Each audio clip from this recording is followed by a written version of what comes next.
invite you to rise and body your spirit now and sing with me our opening hymn, Open Channel.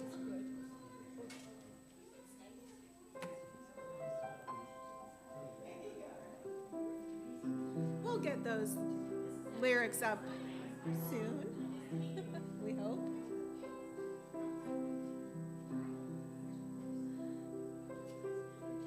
Well, it's an easy, oh, there it is. All right. Are we ready? Just like this.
Good morning. Welcome, everyone. My name is Jen Dean, and my pronouns are she and her, and I serve this congregation today as your worship associate.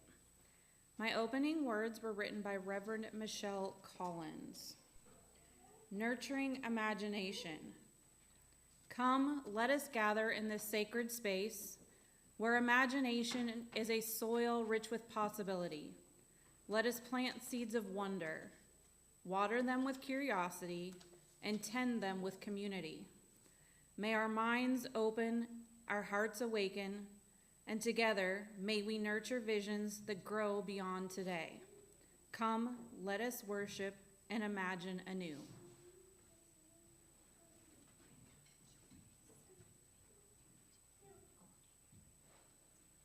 Thank you, Jen. Welcome to this sanctuary, where no matter what our spiritual beliefs may be, we practice imagination and nurture our visions by centering ourselves in love and embracing the 6 shared values of Unitarian Universalism. At its roots, the word religion means to bind together, and we are bound together by our values and the covenants we make about how to live those values. Living into our covenants is what makes us faithful UUs. Today, as we continue down our path of living love through the practice of imagination, that's our monthly theme, we will center our shared UU value of pluralism. Pluralism calls us to celebrate that we are all sacred beings, diverse in culture, experience, and theology. Pluralism asks us to covenant to learn from one another in our free and responsible search for truth and meaning. We embrace our differences and commonalities with love, curiosity, and respect as we live into our value of pluralism. Thank you for joining us today on this Mother's Day. Happy Mother's Day. And also for our flower communion. I am Heather Norby, the Spiritual Life Director for this fantastic congregation, and I use the pronouns she and her. Just have a few announcements today that we ask you to participate in your community so that we can build the beloved community together. Today after potluck is the social justice meeting, and we will be planning for Pride in the Park, because we have a tent there. So we'll be setting that up, and we like to go out and have lots of fun, and so we need to plan together what we're going to do and who's going to be there to help set up and to talk to people and, of course, to break down and bring it all home. Tomorrow night, the UUA Side with Love is having a Zoom call at 8 p.m. They are doing this monthly Zoom meeting. This is nationwide. It's called The Gathering, in which we will ground in love, build resilience, and take action for justice together. Tomorrow night, we will be joined by Siembra NC. Those are the folks who are coordinating the national campaign targeting Avelo Airlines, which flies out of Lakeland Linder Airport, and just signed a contract with the current administration and became the carrier for ICE deportation flights. So, if you would like to join us, join side with love and figure out how we can move forward with this, you can either join the Zoom call by yourself at home, or if you would rather do it in the sanctuary here, let me know, and I can plan on getting something up and running so we can do it together. But I'm not going to be here if nobody says, hey, Heather, I want to be here, okay? So you got to tell me if you want to be here. And then Wednesday, this Wednesday, here in the sanctuary is Popcorn Theology at 6:30 p.m. That's right. Yep. Do you have a movie We selected? do. We're going to watch Let Them Be Naked, which is about clothing. Okay. Not nakedness, but clothing. Let Them Be Naked. It's about clothing. Probably Yeah, like, Peter Sussman's gonna what you say, present it, okay, and it's a nice little film. okay. Well, join Peter and Adam this Wednesday at 6:30 p.m. This coming Saturday, there's a work day from 8 a.m. to noon. The Buildings and Grounds team is asking you to come and help them out, and please wear closed-toed shoes as we'll be working outside. We need to install those bricks that we bought. We had bricks engraved as a fundraiser, and so we need to install them together out in the front sidewalk. And there's hedges to be trimmed and repairs to be made. And of course, we always like to keep our grounds beautiful, so please join us on Saturday morning. And then next Sunday, we have a very special guest speaker from the University of Tampa. The Dr. Suchita Kanjilal will come to speak with us about Hinduism and mythic imagination.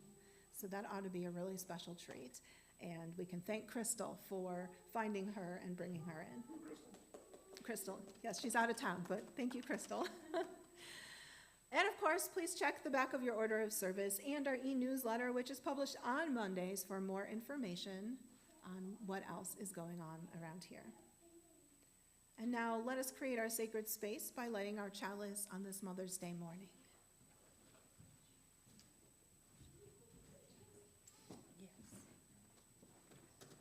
Isabella, would you please do us the honor of lighting the chalice? This is the Mother's Day chalice lighting by Claudine Oliva. We light this chalice for mothers and mothering, to celebrate those who have taken on the task of nurturing a young one, baby, child, or youth into adulthood, to celebrate those who have nourished the light of truth and compassion in growing minds and hearts, to celebrate those who have committed time, money, energy to the growth of others in this world. We light this chalice to celebrate and hold dear this flame of love. Please rise in body or spirit and let us sing in English and Spanish, the Spirit of Life.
you. Well, this is the moment when I call up our children and youth. And today I'm going to ask them to please bring up our flowers.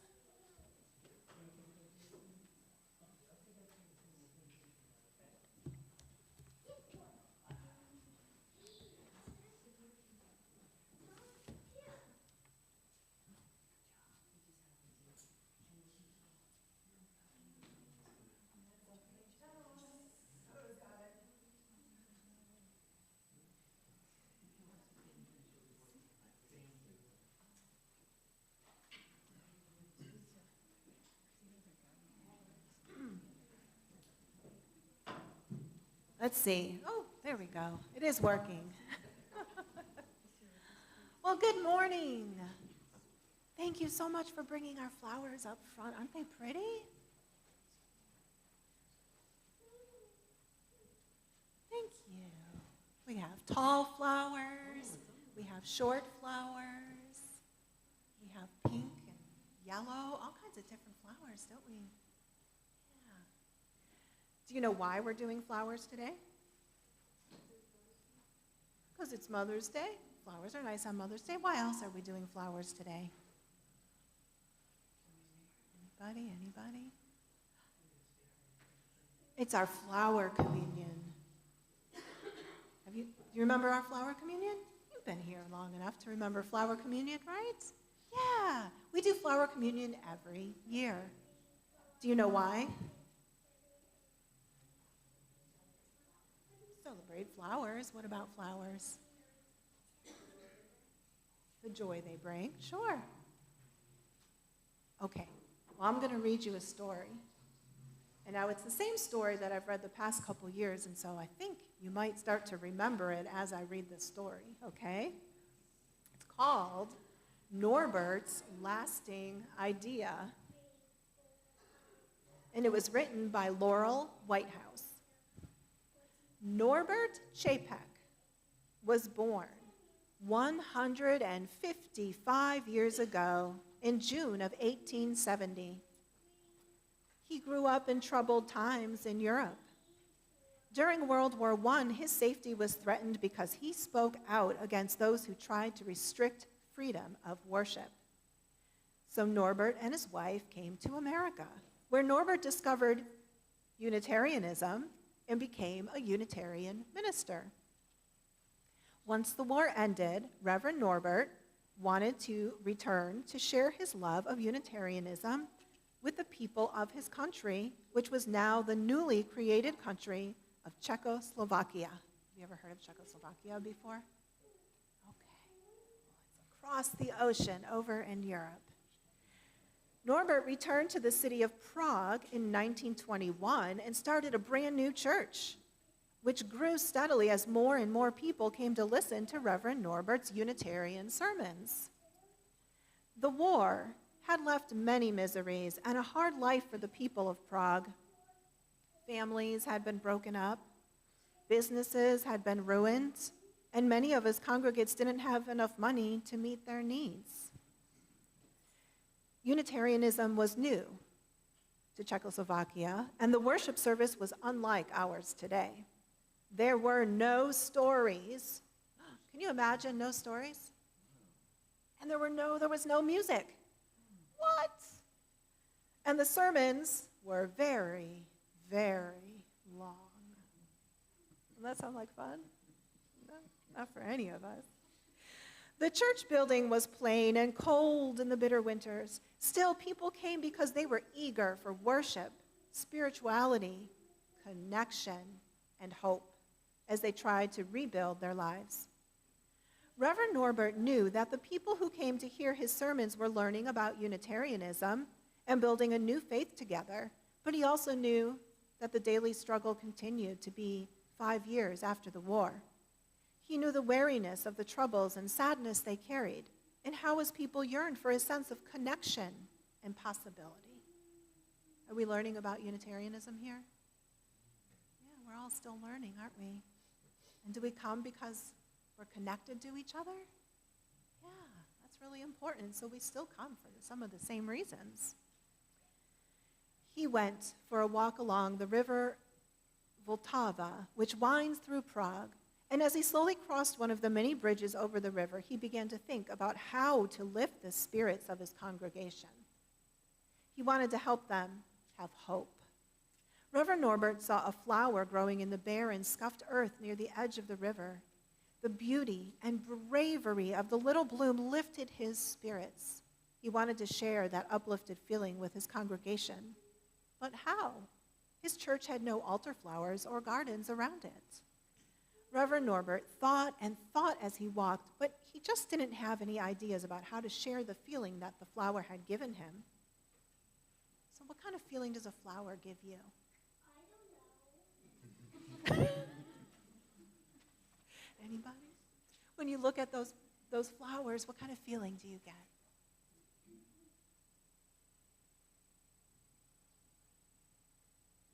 Nobody? No? Hope? Yeah. How about joy? They make you happy? Do you smile at the flowers sometimes? Yeah.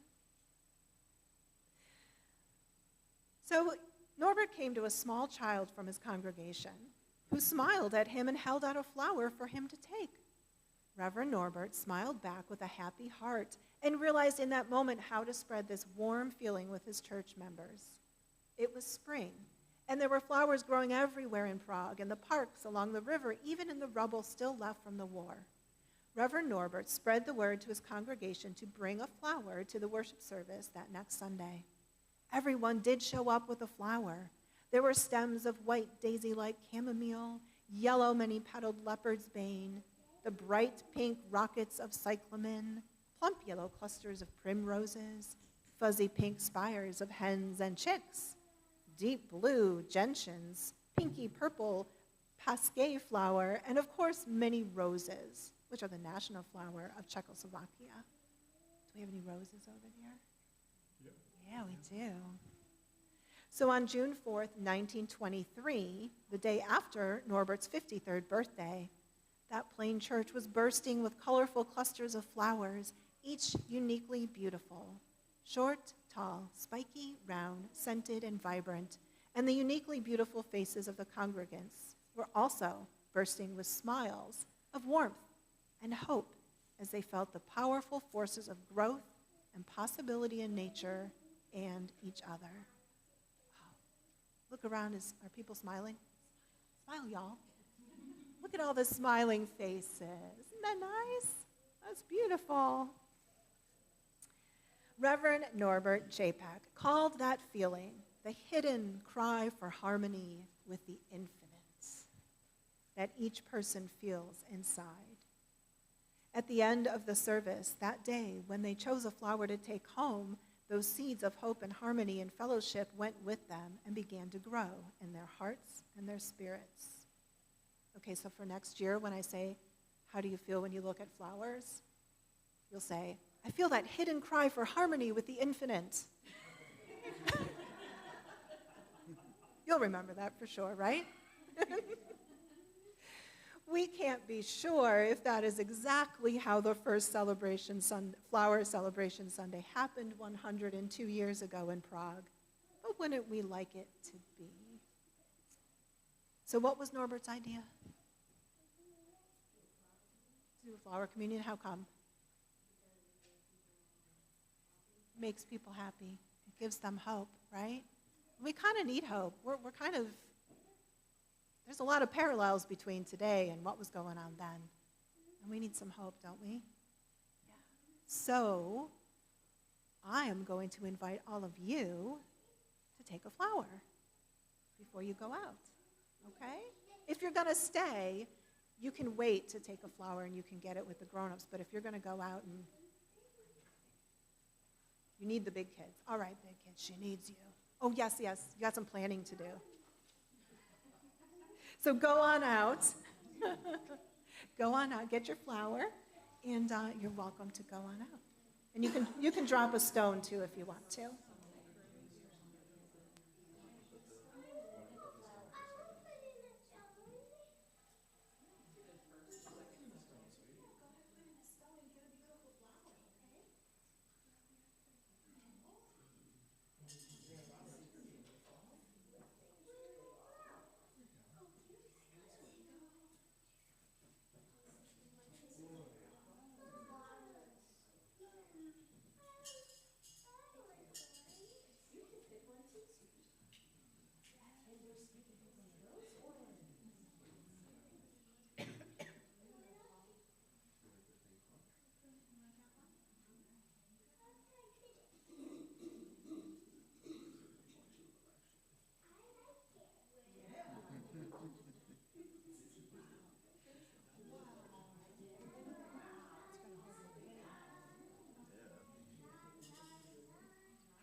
life sometimes places between mothers and children.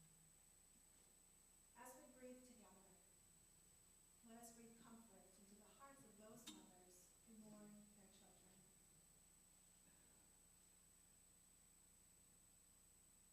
There are women here who have always wanted to be mothers, but whose lives never presented them that opportunity. As we breathe together, let us breathe reassurance into the hearts of mothers whose children take different forms, like accomplishments, acts of creativity and love, workings of the Spirit. There are those among us who have troubled pasts with their mothers, and those who have troubled presents or futures with their mothers. As we breathe together, let us breathe strength and hope into the hearts of those whose connections to their mothers have twists that sometimes cause pain, sometimes distress. And there are those among us who celebrate this day with mothers who are strong, loving, guiding forces.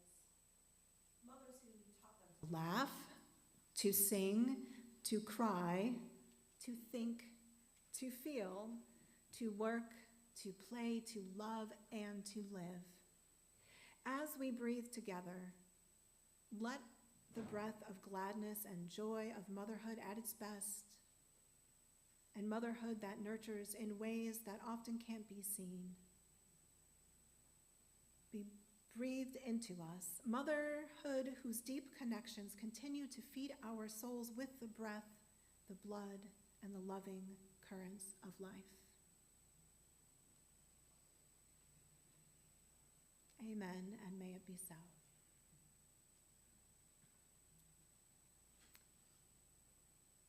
Our ritual of the sharing of joys, concerns, and sorrows embodies the belief that through connecting our lives, our imaginations expand. When our imaginations expand, we learn to face struggles and celebrate our joys in deeper and more meaningful ways. In our Joys and Sorrows book, you are able to write any significant joy or sorrow occurring in your life that you would like for the congregation to know. Today we have a note that says, Happy Mother's Day to all those who mother humans and pets. And Vaisal wrote, May is a very special month for me. May 1st is International Workers' Day. And then there's Mother's Day and Memorial Day. And Vaisal says that he's very happy to be here. Thank you, Vaisal. So you are invited now to come forward to our ritual, come forward for our ritual of joys and sorrows. You may take whichever stone or stones feels right to you and drop it in the bowl, connecting to others, feeling the power of being together in this community.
Here we gather, tucked back in this friendly neighborhood between the beautiful tall pines. We are a community of people who have arrived from many different paths, yet we seek a common goal: to bring more love to a hurting but beautiful world. We do this by building our UUCL community with our time, talents, and treasures. Our shared UU value of generosity calls us to covenant with one another that we freely and compassionately share our faith, presence, and resources so that the dream of beloved community becomes a reality. As actress Josie Bissett said, "Dreams come in a size too big so that we may grow into them." Please help us grow into our dreams as our ushers pass the plate for our collection.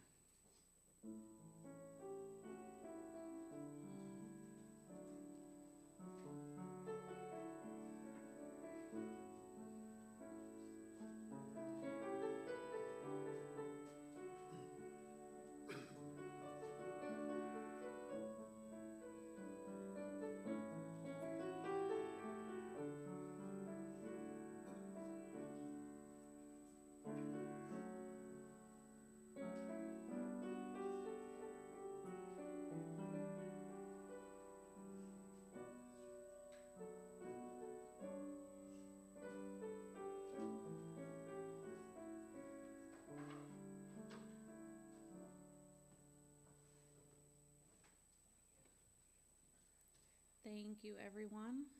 And now we'll have a reading. It's entitled "All Beings Are Blossoms" by Reverend Carol Martignacio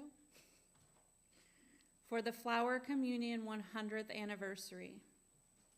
And it's a reading from the sacred Book of Nature. Once upon a time, long, long ago, it so happened. We don't know why, but way back about 250 million years ago, in middle of the Mosaic era, Earth invented flowers. Suddenly, at least in terms of geologic time, after hundreds of millions of years, during the shift from the Carboniferous to Cretaceous mode, the ever-creative spirit of life that some call God, or that process theologian Henry Nelson Wyman calls the creative interchange, decided Earth needed redecorating, maybe bored with the Jurassic landscape. Earth's decision to blossom changed everything. Seeds had existed for some time, such as those in spores or pine cones, but they depended upon the wind or animals to transport and pollinate. Flowering was a plant's way of forming a fruit to protect the seeds, a more successful pollination and reproduction process. So it was that gradually the first angiosperms developed and prevailed, spreading across the face of the earth. Until about 125 million years ago, give or take a day or two, during the mid to upper Cretaceous period, fruit-bearing seeds began wildly diversifying, surpassing ferns, conifers, or evergreens as the dominant form of plant life. And it was beautiful. Evolution went right on, developing an equally diverse insect population to help pollinate the flowers, inventing insects that do much of the heavy work of pollination, and without them or the flowers, there'd be no food. You probably know the quote by Emerson, "Earth laughs in flowers." Can't you see it? Earth as a living organism suddenly bursts into laughter, surprised into joy by its invention of flowers, not knowing it would lead to the many varieties of flowers we know today. Flowers in the long and creative run of evolutionary time gave rise to other forms of life, including mammals and eventually, most recently, humankind. Why do I tell this story? Flowers are not just ornamental, bringing us joy or comfort, decorating our lives. Though for sheer beauty, they're beyond extravagant. We owe them our lives, for without them, so many other forms of life, including the human, would not exist. We're not only intimately related to them, we and our animal kind depend upon them for our very food. In this interconnected web of existence of which we are a part, flowers are our ancestors, and we hopefully bear a likeness to them. So may it be true, as the Japanese Zen master Roshi Soen Nakagawa wrote, that in a blossoming universe, all beings are flowers. And now we are going to have meditative music, number 28, View the Starry Realm. Please sing the gray hymnal, number 28.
Thank you. That hymn was written by the Reverend Norbert Chapek. And as we will hear later in a few minutes in the service, he was imprisoned in Dachau, and that's why there's a reference to prison bars in that hymn. So,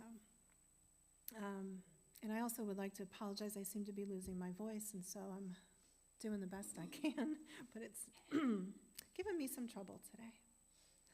Anyway, moving on. I have a question. Have you ever had the feeling that you are, well, different? Have you ever felt like maybe your differences meant you didn't quite fit in? I know I'm talking to a room full of Unitarian Universalists, and there's probably a lot of yeses there. Well, I know that I spent my life feeling that way, and I did a good job of hiding it, just trying to blend in or even disappear. I was an unusually quiet child, and I preferred not to stand out. And that means I was too afraid to share myself with others. When I was about 25 years old, I decided to take a life detour. Inspired by a photography professor I encountered at the local community college in Boca Raton, I signed up for the art program at Florida Atlantic University and began a short journey into the world of photography and design. Although I didn't finish the program, thus my reason for describing this as a detour, I learned invaluable lessons about myself. Because in art classes, you have to share your work. This particular photography professor I had, Mr. Novak was his name, also taught photo and design at FAU. I took every one of his classes as I found him to be not only amazingly supportive of my work, but he also challenged my perceptions and taught me to look visually and intellectually at the world in different ways. So in Mr. Novak's classes, you were given an assignment each week, and the following week you would come in and hang it on the wall for the entire class to review. That was terrifying for a person like me, because not only was I still trying to hide myself, but I really had no prior art experience. I only knew deep inside me that I wanted to be creative and I wanted to learn how. And so it was, every week I would hang my work on the wall with the others, and every week it would just look so completely different than everyone else's that I felt super uncomfortable and wondered what I was doing wrong. I wanted to hide. But that Mr. Novak, he insisted on using my work as an example, as a good example actually, on a regular basis. So I was unable to hide. It was embarrassing. But I began to realize that what was happening was that my unique creative approaches were contributing to the classroom community to help us all learn and grow. And I was truly astounded each and every time. We all have thinking patterns that are ingrained in our way of being in the world. I spent the first 25 years of my life fearing my differences and my uniqueness and my own creativity. But I learned on this 2-year detour into the art world that differences, uniqueness, and creativity are a gift. And when we don't use them, we deprive not just our own spirits, but the growth of all those we are in community with. When we do not honor our diversity, we do not evolve. When the Japanese Zen master wrote, "In a blossoming universe, we are all flowers," he seems to have understood that we are all a part of the patterns of nature, patterns and processes that create us each in unique ways, but also make us vital and sacred beings in the interdependent, ecological communities into which we are born. Each flower and each of us is beautiful and unique, but yet cannot exist outside of our relationships with all the diverse beings in our ecosystems. We exist in a network of complex and dynamic relationships. We must show up just as we were created to be.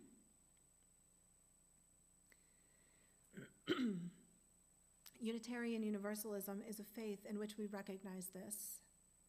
Unitarian Universalism has long had a commitment to a freedom of belief for each individual and an orientation toward interdependence and pluralism. In the UUA's Widening the Circle report, it is stated, each flower, each person is unique, but we can't survive without our ecological community. Our shared UU value of pluralism states that we celebrate that we are all sacred beings, diverse in culture, experience, and theology. We covenant to learn from one another in our free and responsible search for truth and meaning. We embrace our differences and commonalities with love, curiosity, and respect. We humans are a part of the diversity of nature. This is the very spirit that we need to get in touch with so that we can live our faith on this great earth. And so the flower communion, a ritual that celebrates our diversity and our unity, feels like an important spiritual practice that helps us erase boundaries of separateness from nature and separateness from each other. And so if you were a flower, what would you be?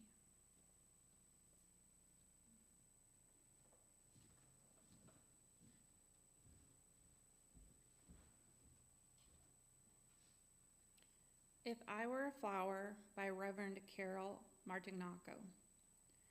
If I were a flower, I'd be a lily, a stargazer with a face wide open, astonishing white, petals sprinkled with specks of deep fuchsia.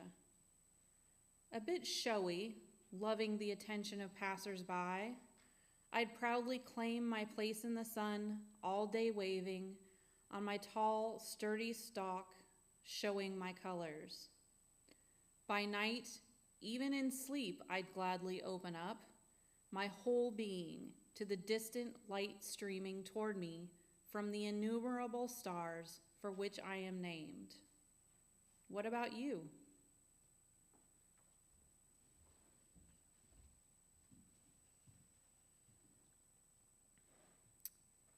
And what about you? Let's just take a quiet moment for reflection. Open our imaginations and think, who am I and what flower am I like? What flower do I want to be?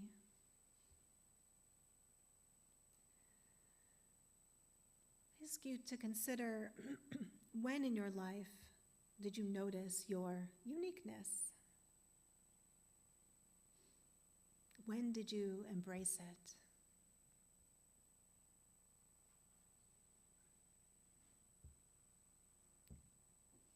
When in your life did you realize your interdependence with all of life, knowing that you are inseparable from the rest of creation?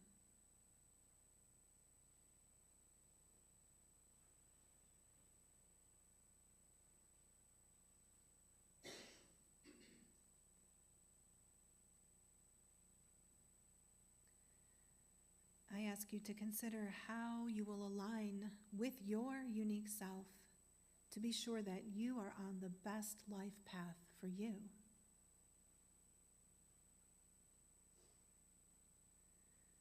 Know that the interdependent web can only be strengthened by diversity, and that can only happen when we are living into who we are truly meant to be.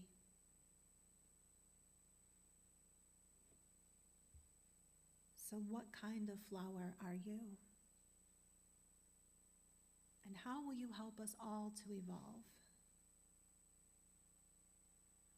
What new things will you bring to life?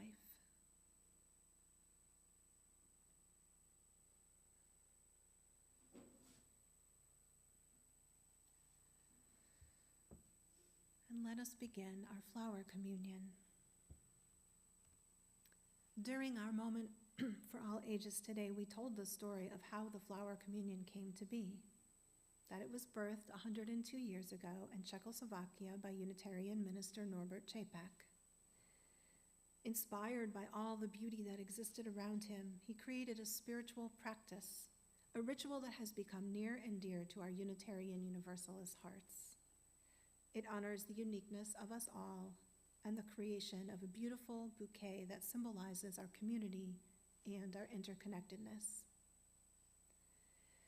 At the end of World War II, it was revealed that Norbert Čapek had died in a Nazi concentration camp.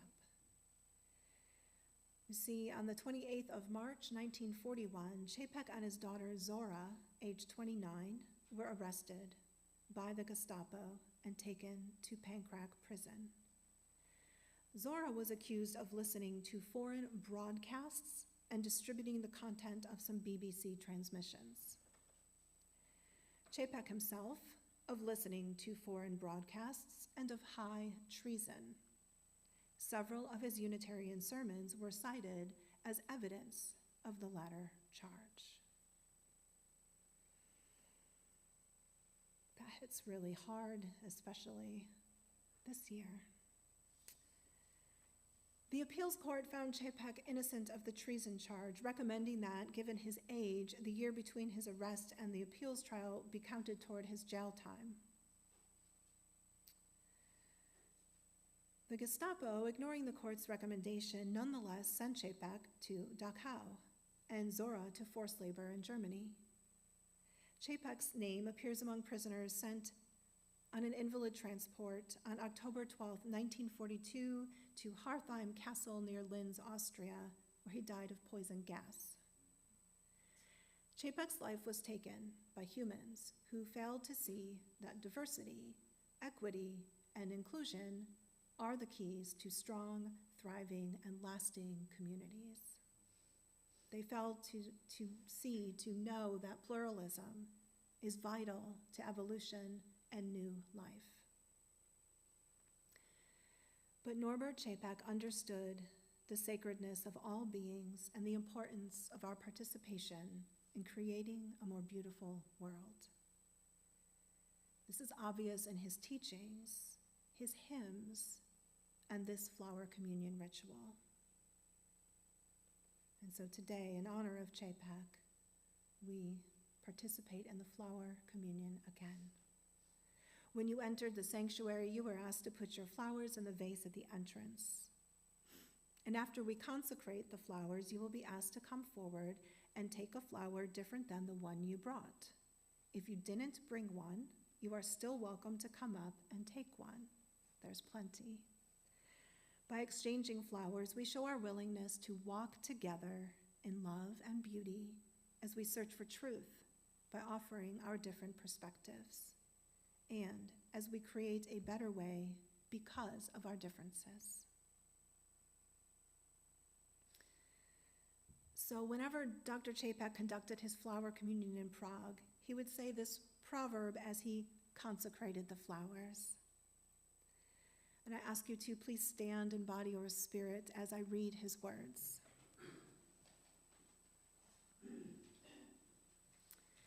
Infinite Spirit of life, we ask thy blessing on these, thy messengers of fellowship and love. May they remind us, amid diversities of knowledge and of gifts, to be one in desire and affection and devotion to thy holy will. May they also remind us of the value of comradeship, of doing and sharing alike. May we cherish friendship as one of thy most precious gifts. May we not let awareness of another's talents discourage us or sully our relationship, but may we realize that whatever we can do, great or small, the efforts of all of us are needed to do thy work in this world. It is now time for us to share in the flower communion. As you approach the communion vase, do so reverently, with a sense of how important it is for each of us to address our world and one another with gentleness, empathy, and love.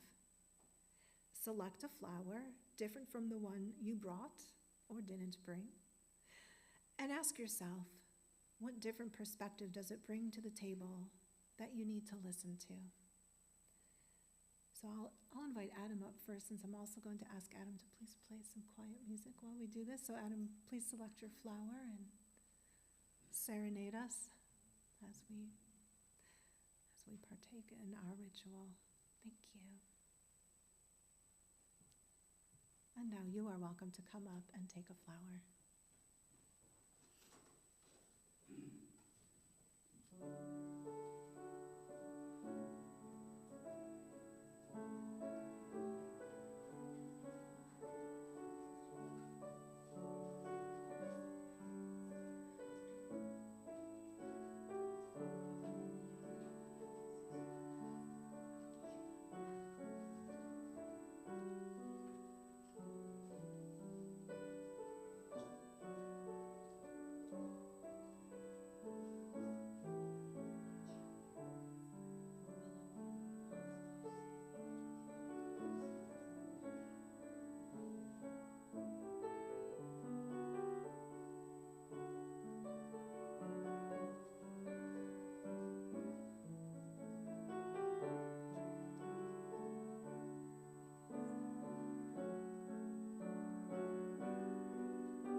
There are 3 hymns in our hymnal that were written by the Reverend Norbert Chapek. We sang one earlier, View the Starry Realm, and now we will also sing Color and Fragrance, which is number 78 in your gray hymnal. This is a hymn in which we discover a growing God, a creating creator, inviting us to not just notice creation, not just be a part of creation, but to be a part of creating. So please stand with your flower and let us sing together hymn number 78. All 6 verses, why not? We are celebrating today.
My closing words were again written by Dr. Chapek, and he entitled them The Communion Prayer.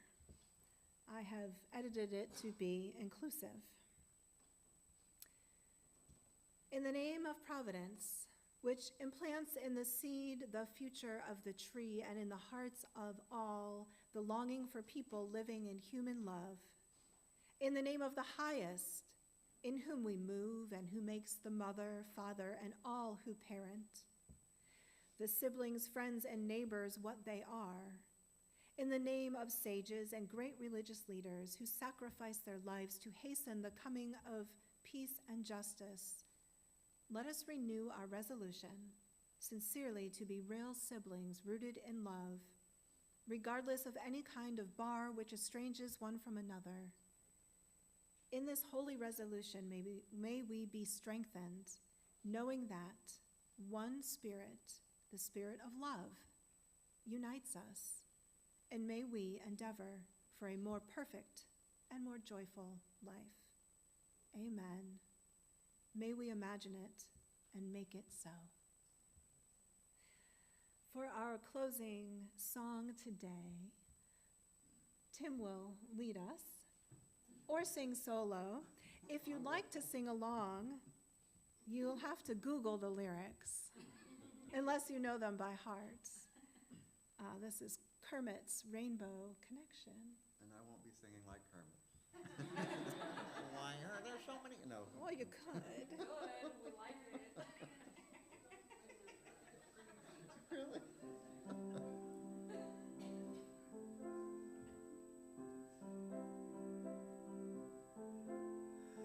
Why are there so many songs about rainbows? And what song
right, Tim, thank you. I think we're all losing our voice a little bit.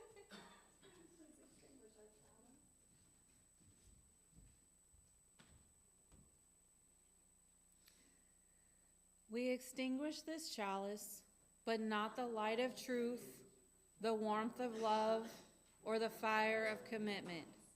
These we carry in our hearts and out into the world.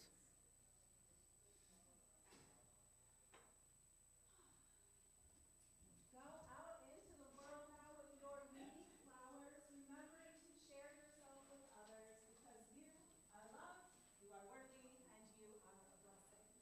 And we'll see you in the social hall for potluck.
What's up with you? Not much, not much. Do anything special for Mother's Day? Me? Yeah. Already. Yes. I posted a picture to Instagram with some words